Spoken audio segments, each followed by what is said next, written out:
सतीश जी, वहीं बीएसपी है। देखिए, चुनावी नजरिए से अगर पॉलिटिकल एनालिस्ट के तौर पर इसको देखा जाए तो मायावती का जो स्टैंड रहा है पिछले कुछ चुनावों से, उधर कांग्रेस और समाजवादी पार्टी में गठबंधन हो भी जाए, लेकिन मायावती और उनका जो एक कोर वोट बैंक है जो पिछले चुनाव में काफी हद तक छिटकता हुआ दिखा हालांकि, लेकिन बावजूद इसके जो स्थिति वो पैदा करती है, आपको नहीं लगता है अगर वाकई बीजेपी के खिलाफ एजेंडा है, बीजेपी को हराना है, तो बाकियों को एक साथ आना होगा? नहीं, गठबंधन को लेकर के बहुजन समाज पार्टी ने बहुत स्पष्ट मानना है। गठबंधन उनका एक्सपीरियंस बहुत बेहतर नहीं है। देखिए, उत्तर प्रदेश की जनता की क्या समस्या है। बीजेपी धर्म की राजनीति करती है। 1989 में पहलगांव में सबसे पहली बार राम मंदिर को बीजेपी ने अपने चुनावी एजेंडे में शामिल किया और बीजेपी धर्म की पिच के ऊपर जाकर के कहीं ना कहीं राजनीति करती है। लेकिन आप देखेंगे उत्तर प्रदेश में जो चुनावी जो चंदा की जो है ना, इतनी घनघोर बारिश हो चुकी है कि बीजेपी की आस्था की पिच गीली है। अब बीजेपी बचेगी कि वो इस आस्था की पिच पे अगर खेलेगी तो गेंद टर्न लेगी और योगी जी के आउट होने के बहुत सारे चांस हैं। देखिए, उत्तर प्रदेश की जनता की क्या समस्या है। ये हिंदू मुस्लिम में कहीं ना कहीं बांटने की कोशिश करेंगे, लेकिन उत्तर प्रदेश की सबसे बड़ी समस्या है बेरोजगारी। पिछले 10 साल से उत्तर प्रदेश सरकार ने अब आकर के कहीं ना कहीं एग्जाम कराने शुरू किए हैं। 10 साल में तमाम डिपार्टमेंट खाली पड़े हैं। उत्तर प्रदेश में 7.5 लाख पद खाली पड़े हैं। उत्तर प्रदेश के हर घर के अंदर एक बेरोजगार आदमी बैठा है। जो आदमी ने 10 साल पहले ग्रेजुएशन किया था, उसको इंतजार करते करते आज वो 21 साल से 31 साल का हो गया। देखिए, उत्तर प्रदेश की कानून व्यवस्था बहुत बेहतर नहीं है। उत्तर प्रदेश में महिलाएं सुरक्षित नहीं है। मेरी बात को मानिए। जो कुछ तथाकथित लोग हैं, महिलाओं के खिलाफ अपराध करते हैं। सरकार आनन फानन में बहुत सारे अपराधियों को बचाते हैं। कि बताऊं, मेरठ के अंदर एक ललिता हत्याकांड है, दलित बच्ची थी, उसको 2 लोगों ने मारा, रेप किया, मारा। उसमें एक अपराधी, नामजद अपराधी अभी बाहर है।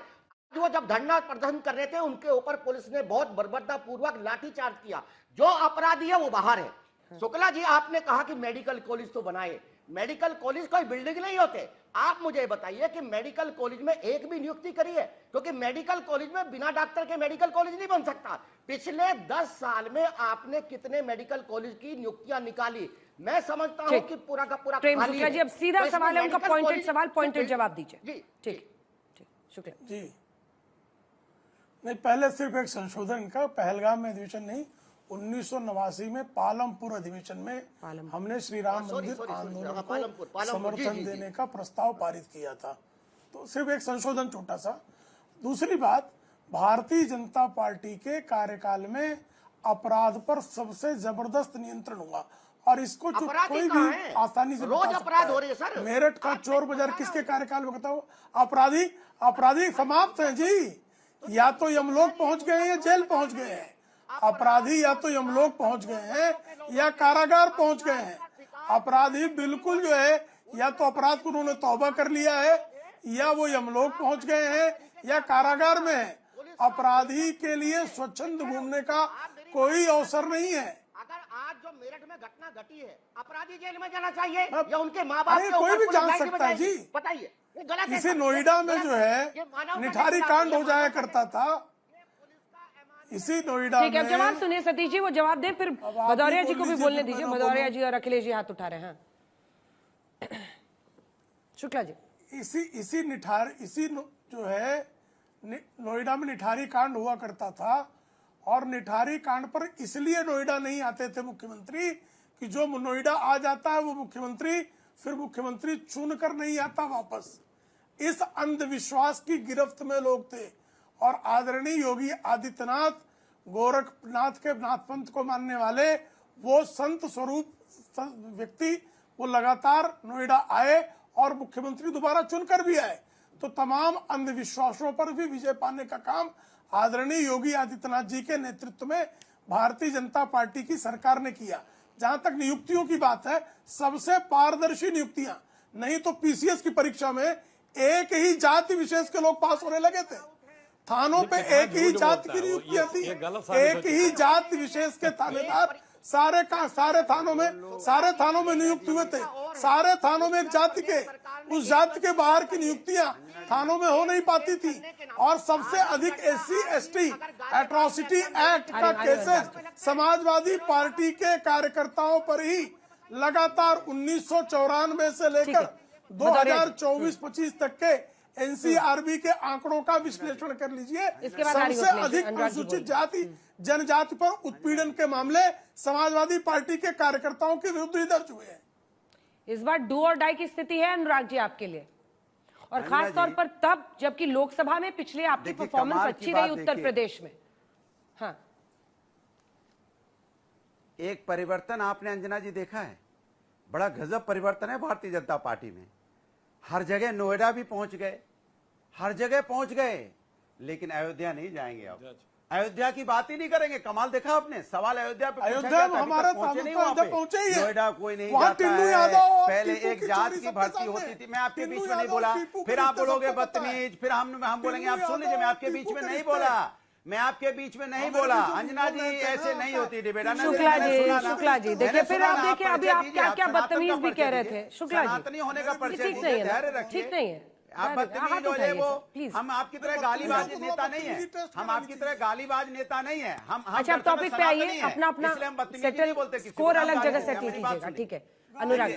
देखिए मैं इनसे टॉपिक कह पर, रहा टॉपिक था, पर। देखिए शुक्ला जी, मैं कह शुक्ला। रहा था, अच्छा मैं कह रहा था, देखिए कमाल है आज भारतीय जनता पार्टी के नेताओं को कितनी दिक्कत होगी प्रभु राम के यहाँ पे।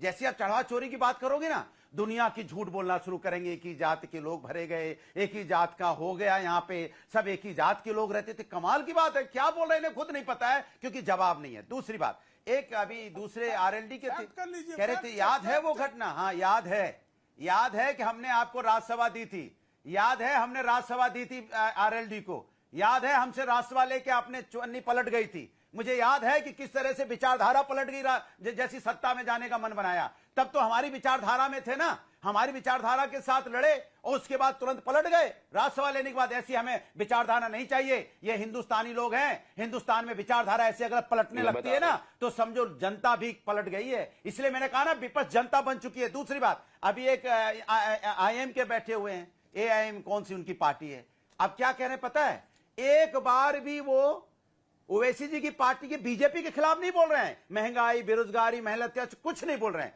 उनका टारगेट क्या है, विपक्ष, समाजवादी पार्टी, कांग्रेस। तो समझ जाइए कौन लोग हैं, ये बी टीम है कि नहीं है। जो मुद्दा आपको बोलना चाहिए कि यहाँ पे लोग परेशान है, महंगाई, बेरोजगारी, युवा किस तरह से यहाँ पे पर्चा लीक, ये सब मुद्दे जो उठाना चाहिए वो नहीं। मुद्दा कौन है, समाजवादी पार्टी, कांग्रेस, ये इनका मुद्दा है। इससे साफ जाहिर होता है इनकी नियत क्या है, किस नियत से चुनाव लड़ने आते हैं। ये बीजेपी को जिताने के लिए आते हैं, लेकिन आपने सीधा हमला मिश्रा जी पर किया RLD की तरफ से, फिर वो अनुपम मिश्रा जी बोल रहे उसके बाद से आ रही हूँ वारिस भाई जल्दी से। मिश्रा जी वो याद दिला रहे हैं, राज्यसभा की कुर्सी ली थी आपने, कह रहे हैं काहे उधर चले गए। तो मैं इनको बता रहा हूं अनुराग जी को, अगर आपने एक राज्यसभा का आप बात करें आपने दी थे तो 39 विधायक हमने आपको दिए हैं। पहली बात उसको मान लीजिए। एक, अगर आपका 2012 से 17 तक आप सरकार में थे, अगर आपका काम बोलता था तो काम क्यों नहीं 17 में आपका बोला, आप दोबारा सरकार क्यों नहीं रिपीट कर पाए।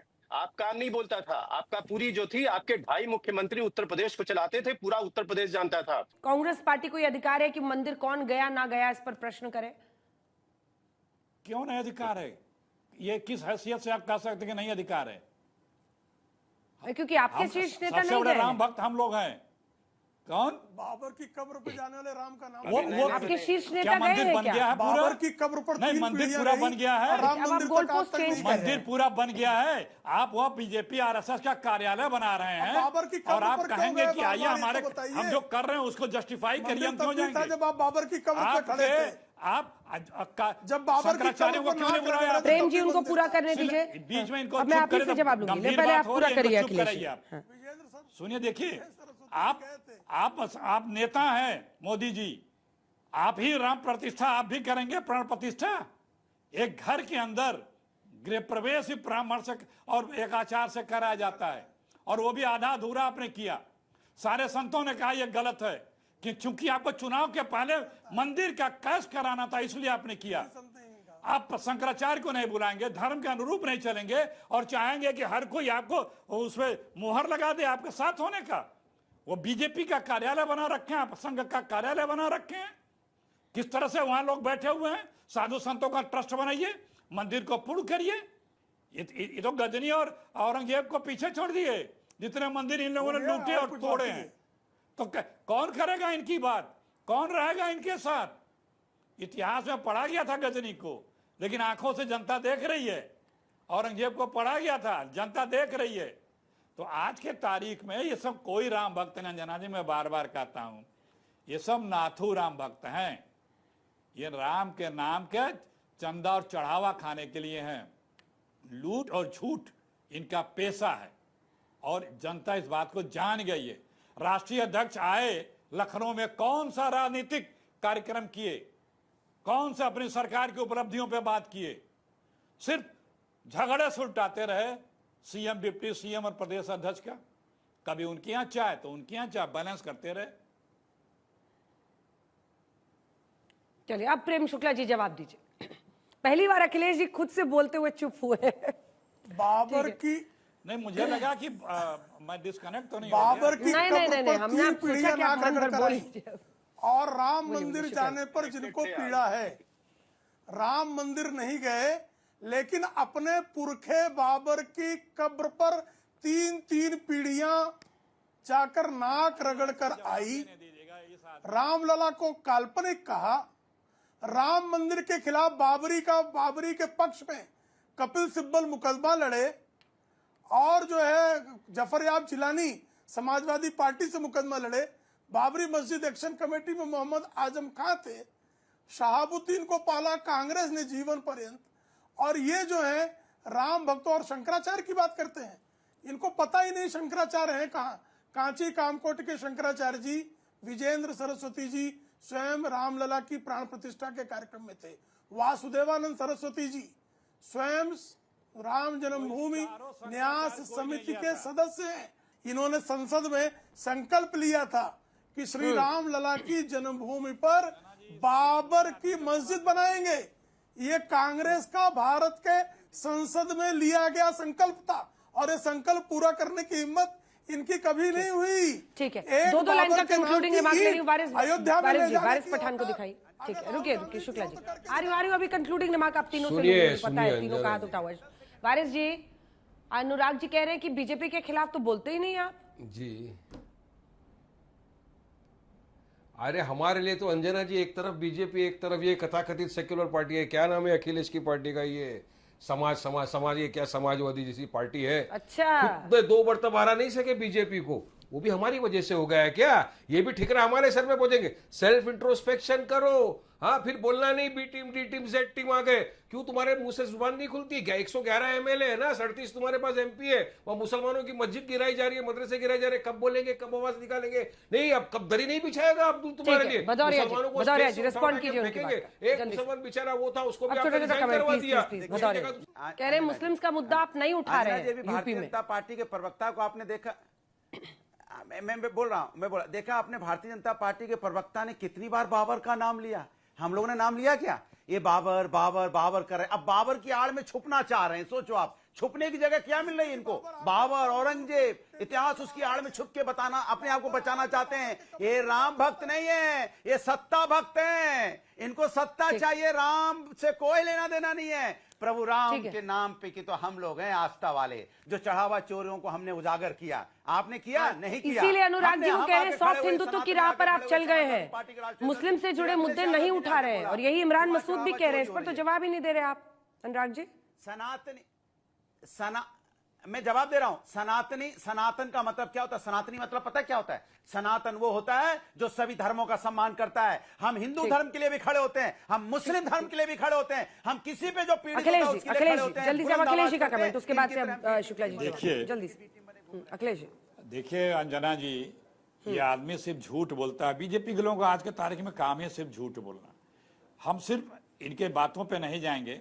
आज के तारीख में उत्तर प्रदेश में जनता बहुत दुखी है और नजरों से बीजेपी को उतार चुकी है।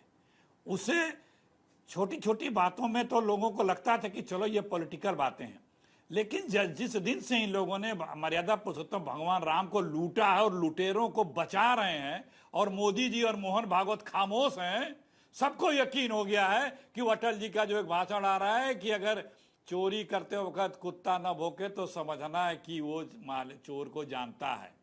प्रेम शुक्ला जी आज जल्दी बहुत से घूम जवाब, रहा है। चलिए ये समय समाप्त हुआ, समय। प्रेम शुक्ला जी। नहीं, साफ तौर पर सबको पता नेशनल हेराल्ड किसने चुराया।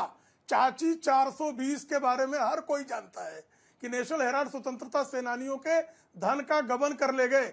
इसमें तो भारतीय जनता पार्टी कार्यकर्ता दूर दूर तक, अयोध्या में जो चोरी हुई है भाजपा का कोई कार्यकर्ता दूर दूर तक संलिप्त नहीं है, लेकिन नेशनल हेराल्ड की चोरी श्रीमती सोनिया गांधी और राहुल गांधी ने मिलकर की, ये तो पूरा देश जानता है। और कोर्ट के आदेश पर एफआईआर हुआ। कौन से क्योंकि कोर्ट से FIR कन्विक्शन हो लेने गया की है? हिम्मत भी कौन से कांग्रेस कोर्ट की से कन्विक्शन तत्कालीन हो गया डॉक्टर है मनमोहन सिंह शुक्ला जी? सरकार की। नहीं, लेकिन चार्जशीटेड है ना, चार्जशीटेड है ना। यहाँ किसका कन्विक्शन हुआ है? राम मंदिर में किस भाजपा का कन्विक्शन हुआ है? जरा बताइए, नाम बताइए। कौन अभियुक्त है भारतीय जनता पार्टी कार्यकर्ता? एक नाम बताइए। यहाँ तो अखिलेश जी अभियुक्त है बोलिए, ना, वो कह रहे हैं कौन अभियुक्त है और कौन यहाँ पर रिहा होना कन्विक्ट हो ठीक गया है? आप तब उसको प्रश्न नहीं करेंगी और आज प्रश्न अखिलेश कर रही है कौन अभियुक्त है। अंजना बताइए जी, अखिलेश जी, ये बीजेपी का वाले कौन है सिर्फ और कन्विक्ट? सिर्फ झूठे हैं। ये इतना बड़ा बीजेपी का झूठे कौन हैं, है ये सब बताइए ना। भाई ये दोनों कोर्ट से, दिल्ली कोर्ट से और चंडीगढ़ कोर्ट से, कोर्ट ने कह दिया कि जांच एजेंसियों की कि तुम झूठे मुकदमे लाए हो। अरे तुम्हारे तो पास राम मंदिर तथ्य चढ़ावा जानकारी में है ही बीजेपी नहीं का है। कौन नेता और है जो आप कैंसिल कर दिया। बीजेपी कर रहे हैं? ठीक है, बताइए कौन है और कौन कन्विक्ट हो गया इस केस में? किससे पूछा आपने? आप ही से अखिलेश जी। तो कहां कन्विक्ट हुआ है?